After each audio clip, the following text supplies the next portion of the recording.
la manifestation des dons spirituels dans l'exercice de ton ministère d'intercession, dans l'exercice de ton ministère de la prière. Maman dit bleu, quand tu es en train de prier, on a déjà dit que la Bible dit en Romains 8 que nous ne savons pas prier. Alors le Saint-Esprit intercède pour nous par des soupirs inexprimables. Alors quand tu es en train de prier, c'est ce qui est en toi que tu as déposé qui t'aide dans la prière. Amen. Et quand ce qui est en toi là se manifeste, et c'est la manifestation de ce qui est en toi qui dégage la manifestation des dons spirituels. Amen. Et quand les dons spirituels se manifestent, ça veut dire que la personne du Saint-Esprit est à l'œuvre. Amen. Alors, enfant de Dieu, quand le niveau de l'esprit en toi est bas, tu vas voir certaines manifestations. La salle de prière, Dieu a quitté dedans. Vous avez déjà entendu parler des histoires où la puissance des ténèbres dit, tu vas, ici on va te donner une bague magique. Mais quand tu vas partir là, ce qui va sortir te donner une bague là, faut pas avoir peur, hein. Et puis le gars dit, oui, tu ne veux pas avoir peur. Et puis il s'en va. Puis maintenant, c'est un dragon qui sort de la tombe comme ça. Qu'est-ce qui se passe? Le gars, il met dedans. Il devient fou. Pourquoi? Parce qu'il n'était pas dans la profondeur de la puissance des ténèbres pour pouvoir voir un agent de la puissance des ténèbres. Dans le Seigneur, c'est pareil.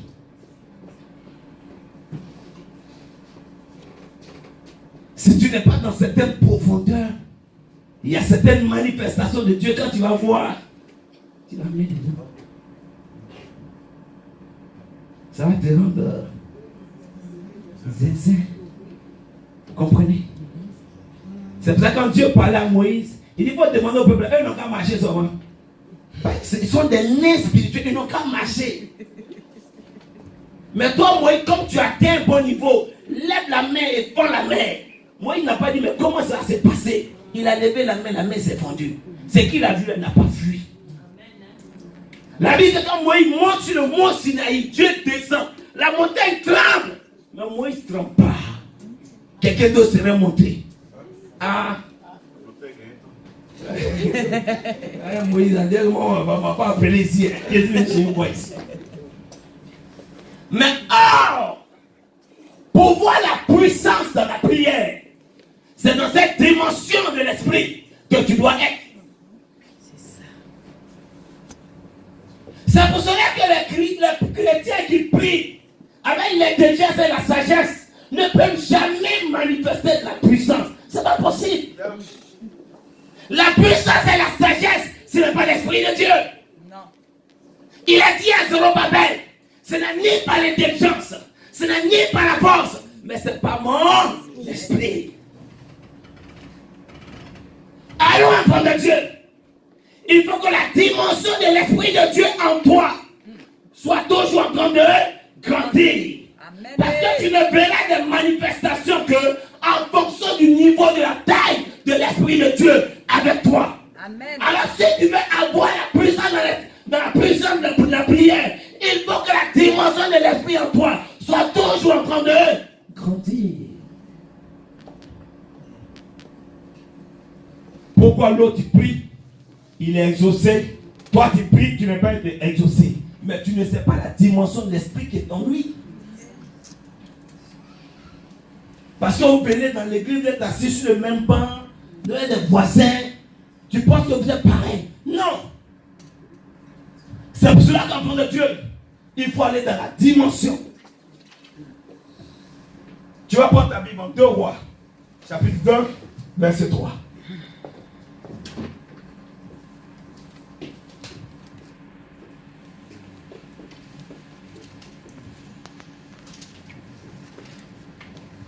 Le voyez, c'est on est sur toi, c'est toi qui es là aujourd'hui. Voilà, on va faire pour finir. 2 Rois chapitre 2, verset 3. Et voyez, on y va.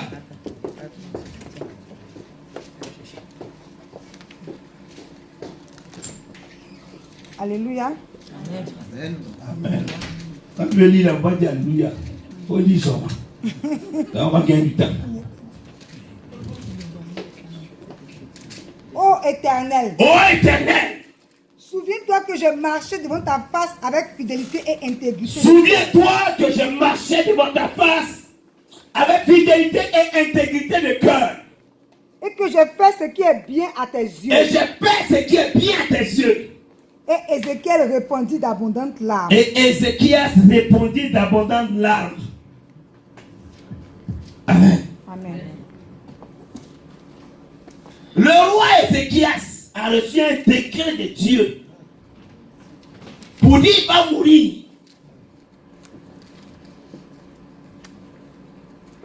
Le décret qu'il a reçu, il n'a pas appelé sa femme, il n'a pas appelé les grands du royaume, il n'a pas appelé ses prophètes ni ses sacrificateurs. Il a pris position en même temps, de manière instantanée.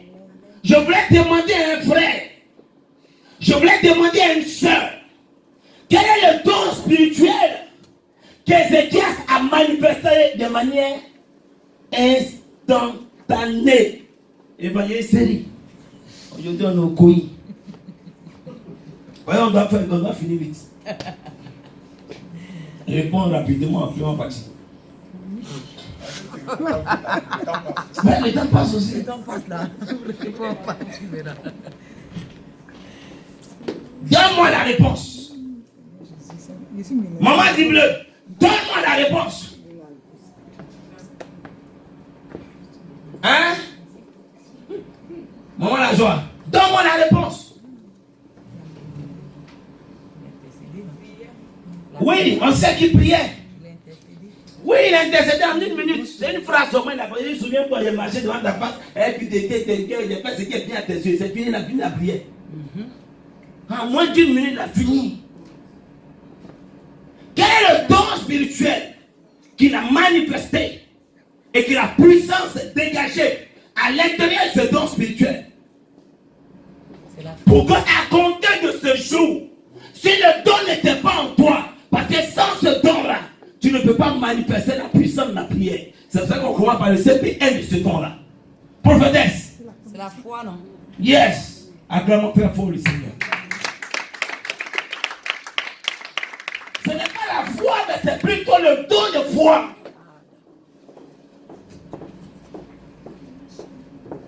Il n'a pas eu peur. Il n'a pas tremblé. Il n'a pas pleurniché. La Bible dit qu'il a tourné la face contre le mur. Il dit, ô Éternel, souviens-toi. Il ne parlait pas à son ami, il parlait à l'Éternel. Donc, enfant de Dieu, pour manifester la puissance de la prière, la première des choses qu'il te faut, après avoir reçu la profondeur avec Dieu, c'est le don de foi. Quand on parle du don de foi, on ne parle pas de Jean 3,16. Car Dieu a tant aimé le monde qu'il a donné son fils unique, Jésus-Christ, avec qui on ne peut pas qu'il ait la vie éternelle. C'est pas de ça qu'on parle. Non.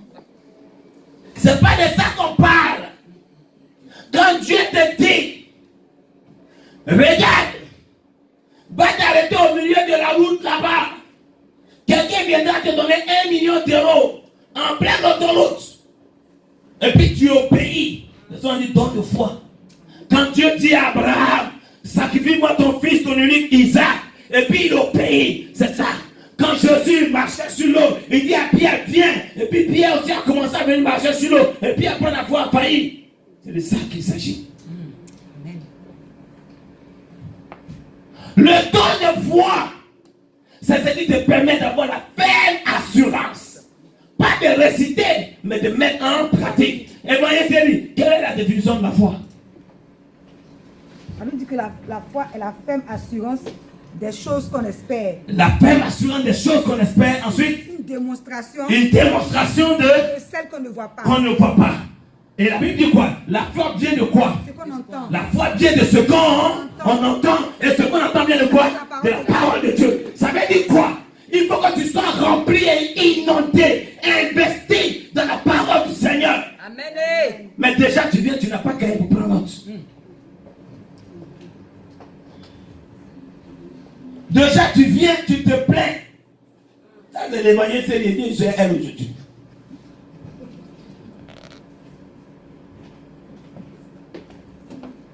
Servant de Dieu. Tu n'as pas été servant de Dieu que je suis sur toi. Hein? Si tu es membre de l'église, simplement, je n'ai même pas parler dans ton affaire. Alors, le don de foi, il faut que les deux éléments que vous les ayez. La foi est une fête assurant des choses qu'on espère, une démonstration de. Et ensuite, la foi vient de ce qu'on entend. Ça veut dire que toi qui n'as pas le don, où tu entends le trône de Dieu te parler, il y aura un problème pour toi aussi pour manifester le don de puissance. Est-ce que tu m'entends très bien? Parce qu'il dit au Seigneur, souviens-toi. Ça veut dire que le Seigneur, lui, se sent parler. Donc il a eu l'opportunité d'entendre le Seigneur lui faire des promesses. Il a eu l'opportunité d'entendre la parole authentique du Seigneur. Quand on a envoyé Jérémie dit, je ne suis qu'un enfant. Il dit non, faut pas dire. Il dit à Jérémie, que vois-tu? Il dit, je vois une branche d'amandier. Il dit à Jérémie, tu as bien vu, je vais sur ma parole pour l'exécuter. Alors Jérémie se lève avec cette parole. Quand Dieu se révèle à Moïse, il dit à Moïse, en verset 6 au verset 3, il dit, Moïse, je suis apparu à Abraham, à Isaac, à Jacob, comme le Dieu Tout-Puissant. Mais ils ne m'ont pas connu sous mon nom de l'Éternel. Ça veut dire que Dieu parle avec Abraham, il y a alliance éternelle. Donc Abraham sait que Dieu ne peut jamais le laisser tomber. Abraham demande au Seigneur, si on me dit, qui t'a envoyé? Il faut lui dire le Dieu qui s'appelle Je suis. Je suis veut dire quoi? Le Dieu qui assume. Le Dieu qui connaît qui il est. Le Dieu qui est capable d'exécuter les promesses qu'il met sur ta vie. Il a entendu cela. Et quand il a entendu cela, de quoi est-ce qu'il peut avoir peur? Rien. Alors toi aussi, tu veux manifester la puissance de la prière. S'il faut que tu entendes de Dieu. Si tu n'as pas entendu de Dieu, tu ne peux pas entendre de Dieu. Jésus a dit, ce que je fais, c'est pas moi. Ce que j'ai vu mon Père faire. C'est ce que je suis en train de faire.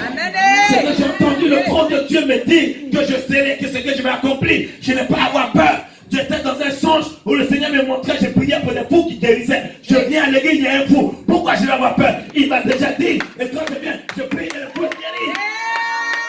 Mais si tu n'as rien entendu, parce que pour vous les chrétiens font la même erreur, pour dire tout va bien. Non, enfant de Dieu. C'est une erreur biblique que je vais vous expliquer. C'est une parenthèse. Homme de Dieu, quand le prophète allait donner l'enfant à la femme, c'était une promesse. Tant que c'est une promesse de Dieu, cet enfant ne peut pas mourir. Amen. Amen. Donc quand il dit tout va bien, c'est parce que sa parole repose sur une promesse. Amen. Mais si tu n'as rien entendu, ça ne va pas, ça ne va pas. C'est aussi simple que ça. S'il ne t'a pas dit, s'il ne t'a rien promis, ça ne va pas, ça ne va pas. Mais s'il m'a dit, quand ça ne va pas, c'est que ça va aller. Alors, pour Dieu, pour avoir la prière victorieuse de la puissance de Dieu, il faut que tu entendes. Tu ne peux pas servir Dieu. Tu ne peux pas marcher à Dieu si tu n'entends pas le Seigneur. Parce que Dieu, il n'est pas popo, il se révèle, il parle, il se présente, il assume. Alors, enfant de Dieu, le premier don, il faut que tu pries pour que Dieu te donne le don de foi. Amen. Ça ne va pas, mais tu as entendu que ça va aller. Amen. C'est difficile, mais tu as dit que ça va aller. Amen. Tu veux de foi. Alors. Alléluia. Amen. Alléluia. Amen. Alléluia. Amen. Alors, enfant de Dieu, c'est le premier pas. Le temps de série est en train d'avancer. Donc, on va continuer. Prends Ézéchiel 37, verset 1. Prends aussi Ézéchiel 47, verset 1. Ézéchiel 37, verset 1. Yes.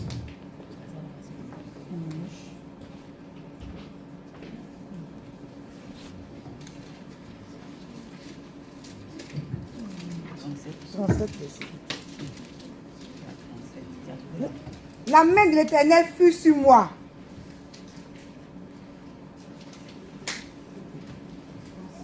37 verset 1. Après 47 verset 1. 47.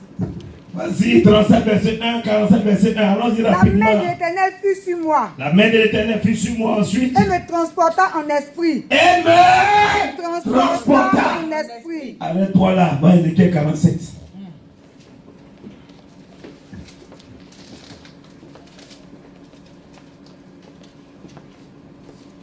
Tiens, c'est ta portable, tu lis.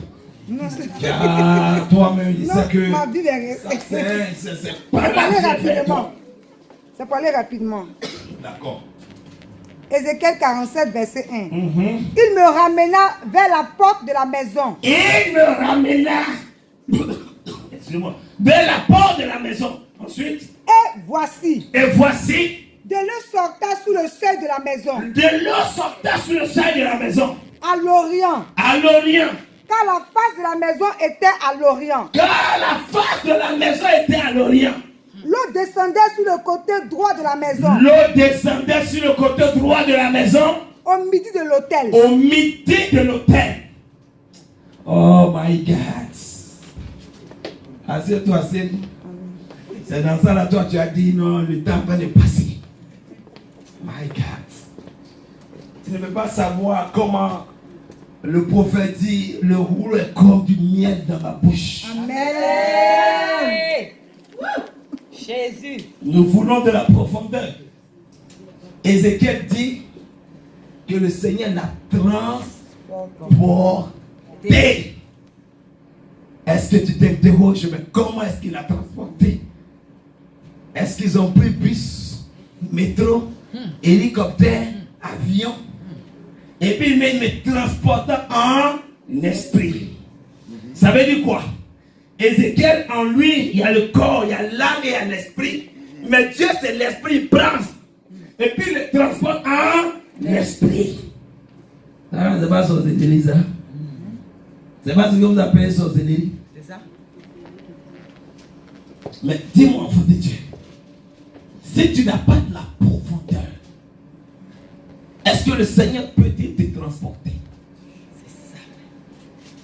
Vous êtes étonné, on dit le sorcier est quitté chez nous à Lakota là-bas. Et puis, il est venu aux États-Unis. Oh, matin, il s'est réveillé au village là-bas. C'est pas ça? Ah, mais c'est un sorcier. Mais toi, tu es le fils du roi des rois. Toi, tu es prophète de Dieu. Tu es l'enfant de Dieu. Le dépôt de Dieu est en toi. Pourquoi toi, tu n'es pas capable d'être transporté par la dimension de l'esprit? Pourquoi? Le diable peut faire ça avec ses serviteurs. Et toi, tu es chrétien, enfant de Dieu, serviteur de Dieu, tu n'expérimentes pas ça. L'homme de Dieu est assis ici, à Montreuil, et puis on lui pose un cas de quelqu'un qui est assis quelque part au Canada. Il ne le voit pas, il entend sa voix au téléphone. Et puis il doit résoudre le problème là-bas. Or, dans sa maison là, il y a un canari qui a été caché dans le sol. L'homme de Dieu est assis à Montreuil ici. Mais comment il opère? C'est ça même. Est-ce qu'on doit venir vous expliquer que c'était rentré à Goïtap là, se sorti à Paris, et puis c'est revenu à Montreuil? Mais on vient vous dire, la délivrance a été opérée, grâce à Jésus. J'acclame le Seigneur. C'est au bébé spirituel là. C'est pourquoi on fait ça. Mais si tu grandis, on est capable de t'expliquer les dimensions dans lesquelles tu dois être. Et quand tu es dans cette dimension, le sorcier, quand il te voit, il te voit louper. Il ne s'occupe même pas de toi. Parce qu'il sait que la dimension dans laquelle tu es là, il ne peut pas s'approcher. Mais quand tu vas au village, on dit la chapelle est comme on n'a pas récité 20 sommes. Donc quand il va, il doit aussi les sommes 91. Quand les sorciers te vont dire, il va pleurer. Quand il va te pleurer, il sait que tu as peur. Vous comprenez? Tu as peur. Il a donc dit non, il faut mettre ta Bible, tu te couches sur ta Bible. Il a dit non, il faut prendre citron, tu peux sourire pour dormir. Vous comprenez, enfant de Dieu? Mais là, dans cette dimension, la Bible dit Ézéchiel a été transporté en esprit. Quelle prière là qui ne va pas être exaucée? Quelle proclamation là qui ne va pas être exaucée? C'est exaucé d'avance. Dans le verset 47, dans Ézéchiel 47, verset 1, cette fois-ci, non seulement il est transporté, mais le Seigneur lui présente comment lui son sanctuaire est bâti. Vous comprenez? Il lui montre les côtés. Il lui montre l'eau qui sort du sanctuaire. Il lui montre même le temps. Il dit au midi. Vous comprenez? Donc le Seigneur, quand il se transporte dans cette dimension de l'esprit, il est capable de dire cette activité-là, c'est tel jour, telle heure, à tel moment. Vous comprenez? Et quand tu fais ça, le jour, l'heure, au moment et au lieu indiqué, tu n'as pas besoin de prier ces dièses aussi. Amen.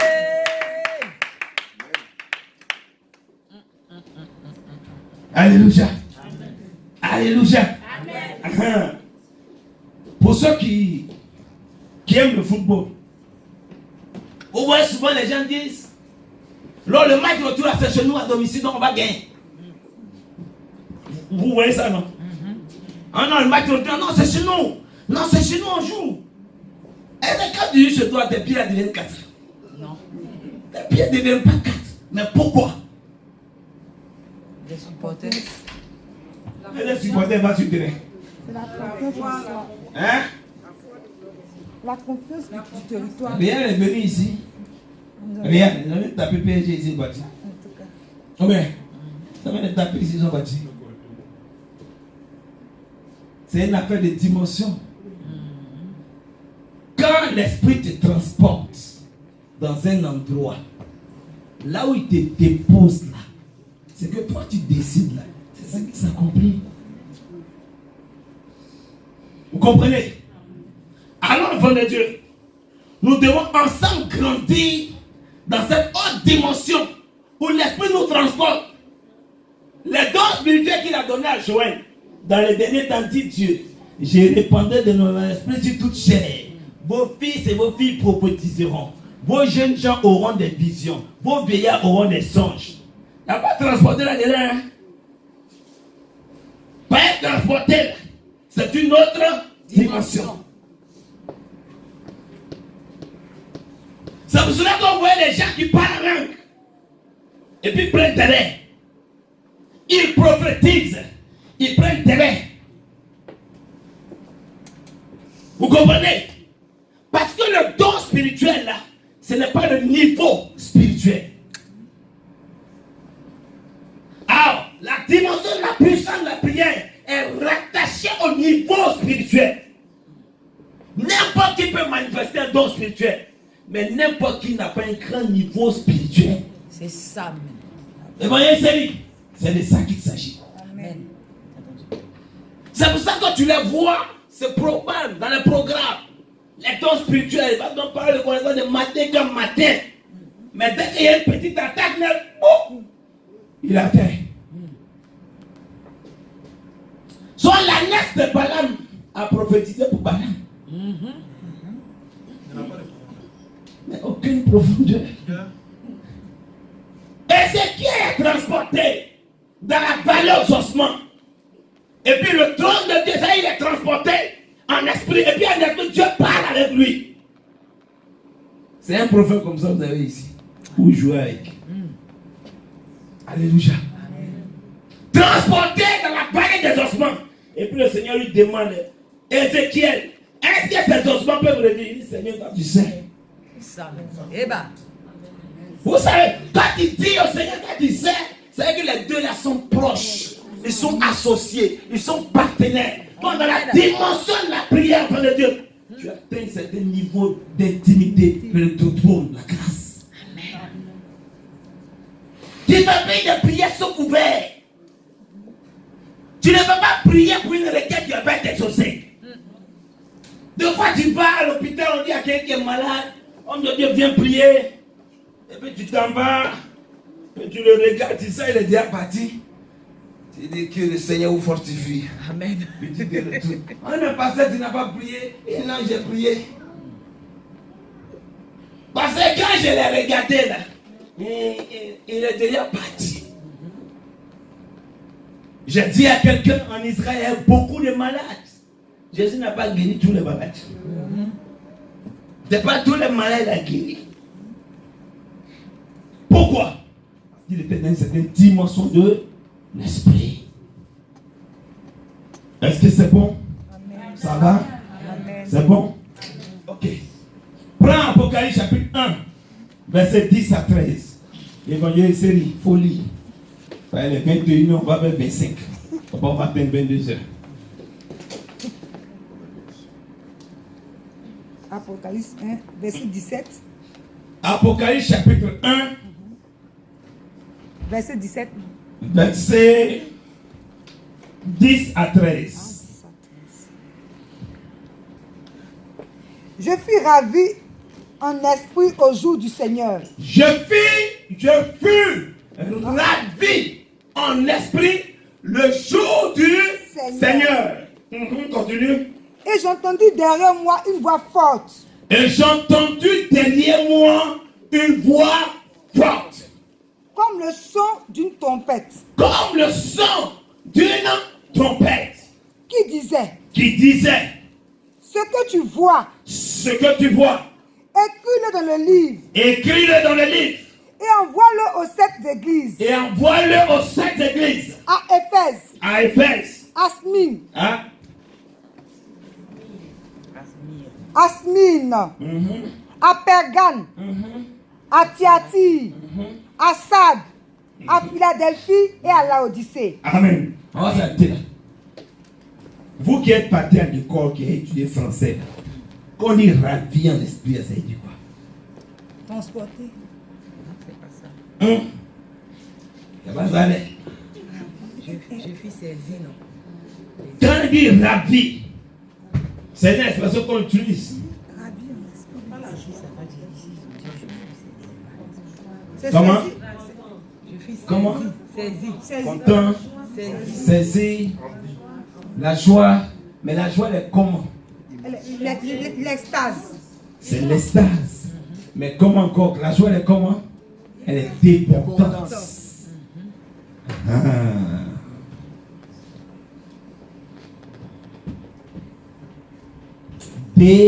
Débordant. Il dit, je fus ravi en l'esprit. Ça veut dire qu'il était débordé par l'esprit. Vous comprenez, enfant de Dieu? Au point d'être en extase. Tu as déjà expérimenté ça?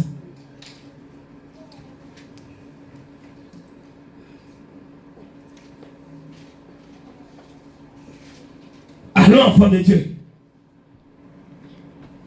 pour que nous puissions expérimenter ou voir la puissance de se manifester dans notre vie de prière, l'esprit qui est en toi là doit grandir, te remplir et puis te déporter. Regardez en Matthieu chapitre 4, la Bible dit que Jésus, rempli de l'esprit de Dieu, après la Bible dit que Jésus est revêtu de la puissance de l'esprit. Alléluia. Comprenez, enfant de Dieu, il te faut forcément le revêtement. Et quand tu as déjà le revêtement, c'est ce qui te permet à chaque fois d'être ravi en esprit. C'est-à-dire l'esprit est débordant sur toi. Quand l'esprit est débordant sur toi, ça veut dire quoi? Ça coule partout sur toi. C'est ça même. Comprenez? L'esprit coule partout sur toi. Et donc quand l'esprit coule partout sur toi, la pensée humaine n'a pas de place en toi. L'intelligence de l'homme n'a pas de place en toi. La volonté humaine n'a pas de place en toi. La volonté de Dieu te guide exclusivement. Donc quand tu donnes une parole, c'est que Dieu a parlé. Quand tu poses un pas, c'est que le trône de Dieu a posé un pas. Quand tu dis quelque chose, c'est que le trône de Dieu a dit quelque chose. Amen. Quand c'est là, tu as besoin de te mettre à genoux pour que la prière soit exaucée. C'est pour ça que Jésus regarde le malade. Il dit, lève-toi, viens avec moi. Quand il passe, que le mort le rencontre, le mort reçoit la vie. Vous comprenez, enfant de Dieu? C'est pour ça qu'elle regarde la femme qui avait la paix descendue depuis 12 ans. Quand elle vient le toucher, elle est guérie. Vous comprenez? Donc, enfant de Dieu, pour expérimenter cette dimension de la puissance de la prière, il nous faut quoi? Ça dépend de nous. Il faut qu'on soit rempli de l'esprit, ravi de l'esprit. Il faut que l'esprit déborde en chacun de nous. Et c'est à partir de ce moment, tu entends la voix du Seigneur. Il dit quoi? J'ai entendu une voix comme une trompette. Ça veut dire que tu es sur la terre ici, mais tu n'appartiens plus à la terre. Tu es dans le royaume céleste. Et ce qui se passe dans le 7e ciel, ce qui se passe dans le 3e ciel, tu entends ce qui se passe. Et tu es capable de décrire. Tu es assis avec le pasteur Kabinda. Dis, pasteur Kabinda, je vois quelque chose en train de se dérouler. Dans le ciel, je suis en train de voir le trône de Dieu qui descend. Parce que tu es avec lui physiquement, mais en esprit, tu es dans une autre dimension. Amen. Gloire soit donnée au Dieu que nous avons, enfant de Dieu. Amen. Alléluia. Amen. Maman dit, ça va. C'est comme ça que la puissance de la prière se manifeste. Et puis on commence à dire, mais tu es bizarre. Le prophète disait tout à l'heure, il entend d'enseigner. Il enseigne. Et puis du coup, l'esprit l'envoie ailleurs. Il ne peut pas commander en ce moment l'esprit. Pourquoi? Parce qu'il est rempli. Tu vois, quand tu es rempli et que l'esprit prend une décision, tu suis l'esprit. Et souvent, quand on dit l'esprit est soumis au problème, laisse-moi que je dise l'esprit bien. Et souvent, les gens viennent mentir. Le prophète, là, il travaille le Saint-Esprit, donc il négocie. C'est pas qu'il commande l'esprit, non. Et vous voyez, c'est lui dit, ah, son cœur habite trop loin. L'esprit est en train de se manifester. Donc pendant que le Seigneur parle, j'ai une bouche et je dis au Seigneur, Seigneur, c'est vrai que tu es en train de te manifester. Mais il y a ta servante qui est un peu inquiète. Elle doit rentrer un peu pour passer là où elle est assez loin. Seigneur, s'il te plaît, est-ce qu'on peut arrêter pour aujourd'hui? Seigneur, je plaît. Mais c'est dans le fond intérieur que ça se passe. Et puis le Seigneur dit, oui, mon serviteur. Vous comprenez? Quand tu atteins cette dimension, tu causes à l'esprit. Quand Dieu s'apprêtait à frapper le peuple d'Israël, Moïse a commencé à intercéder. Il dit, Seigneur, tu ne peux pas. Tu ne peux pas. Il faut que tu sois là. Moïse a plaidé. Il dit, Moïse, à cause de toi. À cause de toi. Pourquoi? Parce qu'il a une alliance avec Moïse. Est-ce que Moïse commande Dieu? Non. C'est comme ça on dit que l'esprit est soumis au prophète. Ça ne veut pas que le prophète commande l'esprit. C'est faux. Comprenez? La Bible dit que nous sommes associés avec Dieu. Ton associé, tu parles avec lui. Tu discutes avec lui. Tu t'entretiens avec lui. Vous parlez. Et vous convenez de quelque chose. C'est pour cela que le Seigneur dit, nous allons crier Abba Père. Parce que c'était Père pour nous. Alléluia. Est-ce que vous me suivez cet après-midi? Amen. Acclame très fort ici. Et voyez, c'est 21h30, on peut continuer. Donne l'accord, on partit. Aujourd'hui, c'est toi qui décides où on est arrivé là. Est-ce qu'on peut continuer, évangéliste? Yes or no? Tu dis non, on arrête tout de suite. Yes. Elle dit quoi? Yes. Elle n'a pas encore parlé, j'attends sa voix. Et voyez, réponds-moi.